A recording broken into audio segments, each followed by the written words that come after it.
Bazen behin, ipuin kontalari bat. Ipuin pilo bat zekizkien. Luzeak, motzak, abenturazkoak pilo bat zekizkien. Beti, toki berean geratzen zen ipuinak kontatzera.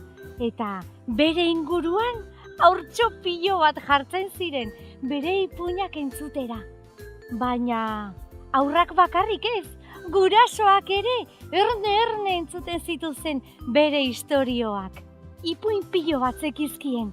Batzuk beste batzuei entzundakoak, beste batzuk irakurritakoak, baina baita asmatutakoak ere.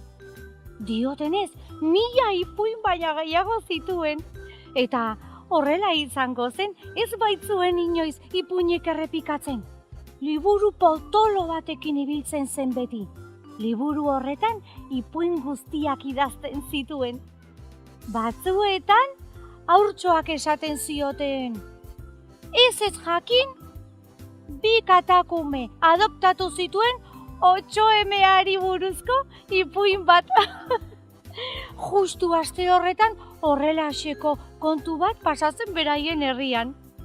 Ipuin kontalaria momentu batez pentsakor geratzen zen.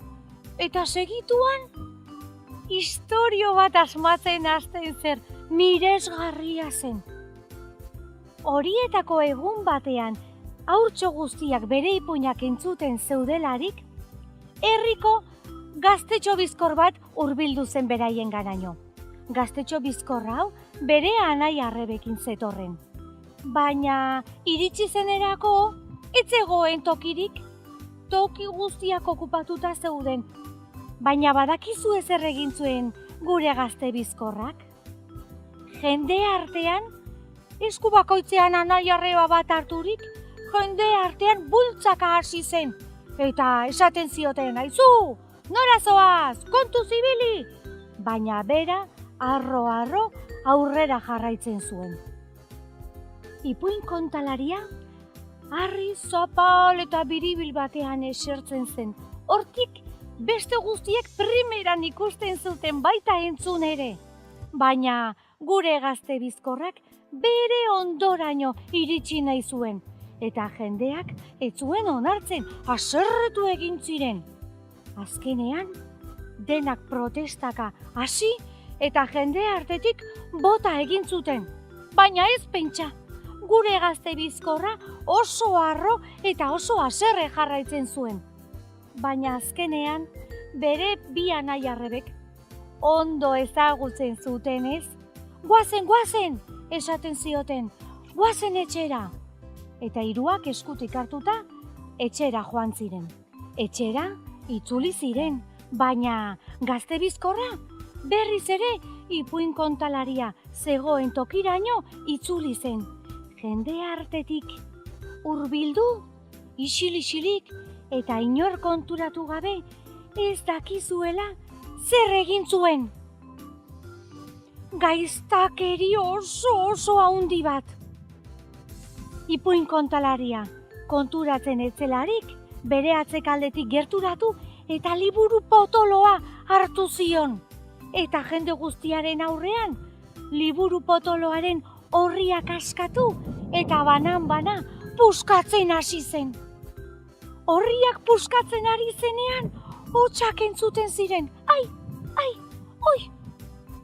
Bai, ipuinetako pertsonaiak ziren, kexati ziren minez.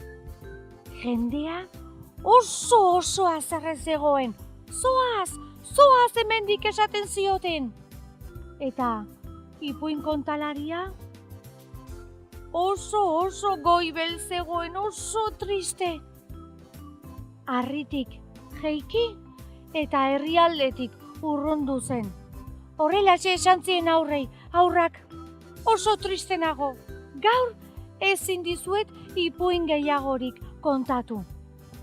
Bitartean, gaztetxo bizkorra egin zuenarekin oso lasai eta arduratu gabe, orain bai bere etxera itzuli zen. Gauean, ohera sartu zenean, begiak itxi eta lokartu egin zen. gazte bizkorra. Baina segituan, esnatu egin zen. Ahots batzuekin esnatu zen. Aizu! Aizu! Entzuten zuen, baina begiak iriki. Eta ez zuen ezer ikusten, bere logelan ez zegoen ezer. Berriz ere, begiak isten zituen. Aizu! Konpondu! Konpondu! Esaten zuten ahotsek. Berriz ere haserretuta begiak ireki. Baina ez zegoen ezer. Begiak isten zituen berriz ere. Eta ahotsak itzuli egiten ziren. Aizu! Barkamena eskatu behar diguzu! Goiza iristen zenean, gazte bizkorra oso nekaturik zegoen. Ez zuen bat ere lorik egin, baina goizero bezala bere aitari soroan lanean lagundu behar zion. Eguna joan, eguna etorri, gauak berdin pasatzen ziren, eta gazte bizkorrak ezin zuen lorik egin. Honelaxe entzuten zituen, aizu! Liburua konpondu behar duzu!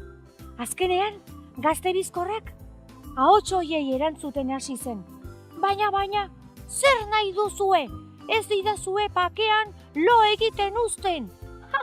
Eta ahotsek erantzun egiten zioten. Aizu, gazte! Konpondu egin behar diguzu! Baina, nortzuk zarete, galdatzen zuen. Gu, ipuinetako pertsonaia gara, eta zuk, ipuin kontalariaren liburua puskatu duzu. Eta orain, ez daukagu non bizi. Baina, gazte bizkorra, hain arroa zenez, ez zuen bat ere onartzen. Eta egunak joan, egunak etorri, gauero berdin. Azkenean, gau batean oso ernegatuta erantzun zien. Baina, zer nahi duzue nik egitea? Nik ezin dute zer egin. Baina, pertsonaietako batek honelaxe erantzun zion. Aizu gazte, zuk puskatu duzu, zuk konponduko duzu. Eta honela, guk bizitzeko tokia berriz ere izango dugu. Beraz, zuk ikusi!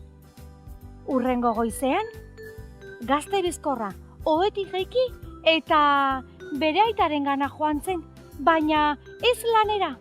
Eta honelaxe esan zion, aita, lagundu egin behar didazu. Eta aitak galdetu zion, lagundu? Zertan seme? Zertan lagundu behar zaitut? Gazte bizkorrak honelaxe esan zion, liburua konpondu behar duzu.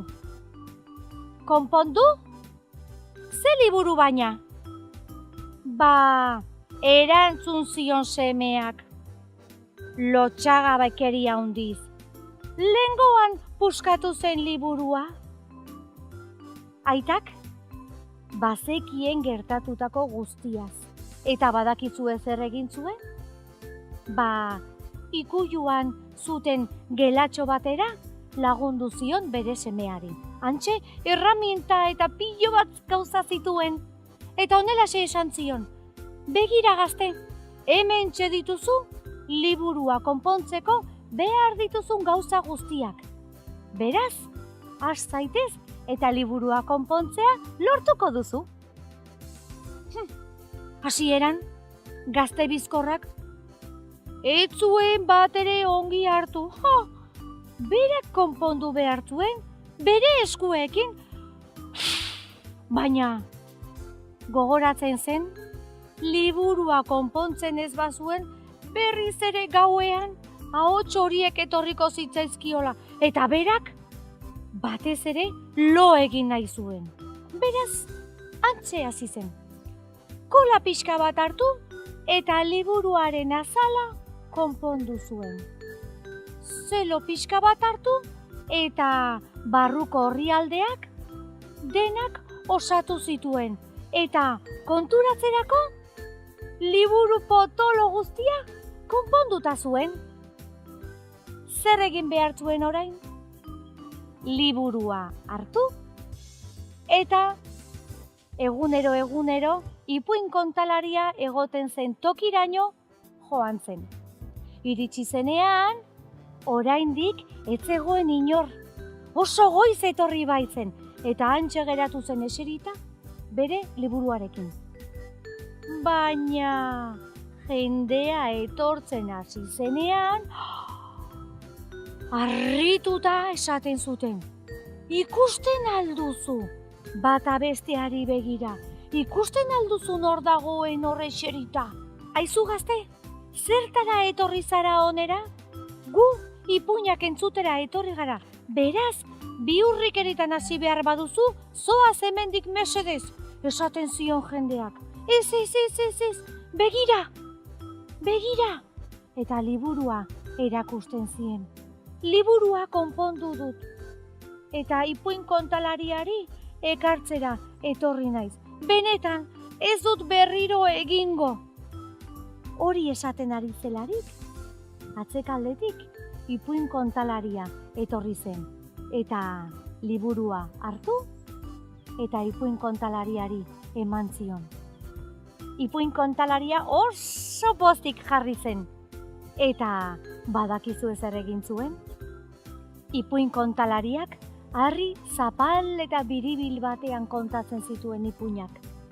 Eta aldamenean, bazegoen txoko oso berezi bat. Ipuin kontalariak gazte bizkorrari txoko hori utzi zion. Liburua puskatu zuen, baina konpondu ere. Eta horregaitik, txoko berezi hori hortik aurrera gazte bizkorra eta bere anaia arrebintzat izan zen. Eta horrelakorik berriz ere, ez zen inoiz gertatu.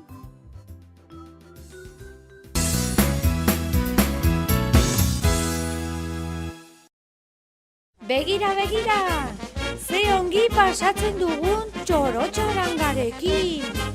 Abesti pila bat, dantza pilo bat, eta denak gorputza mugitzen geratu gabe. Umeak, gaztetxoak, amatxo, aitatxo, amona, aitona, bizilagunak, denak. Primeran pasa dugu. Aupa, Zumaia!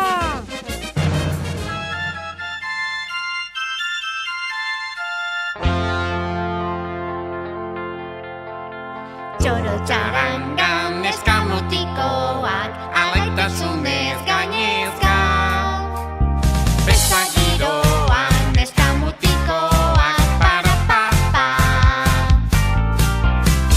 Ilaran jarrita, besotik helduta, lotxak etxean utzita.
batean geikinak rock'n'rolleatzeko asmotan zu nirekin, ni zurekin mundua jarriko dugu martxan gitarra, bateria, larruztotxu bat agatza eskuak guzti hau prestaturik bagoa zorain taltza eskuak Onena bai, onena. Baina bai, onena. Baina bai, onena. Onena bai, onena.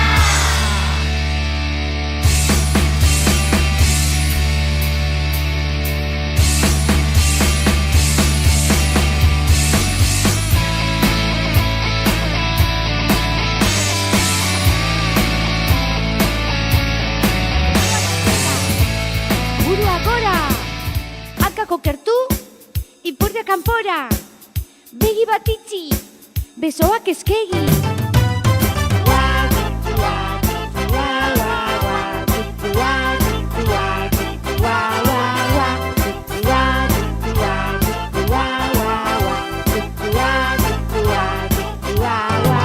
Besoak aurrera, besoak atzera, burua gora, hankak okertu, ipurdia kanpora, begi bat itxi, besoak eskegi, mingaina atera!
Zatoz gurekin dantza egitera, denok elkarrekin dantzatuz. Hondartzaren alboan etzan da dago toalla gainean.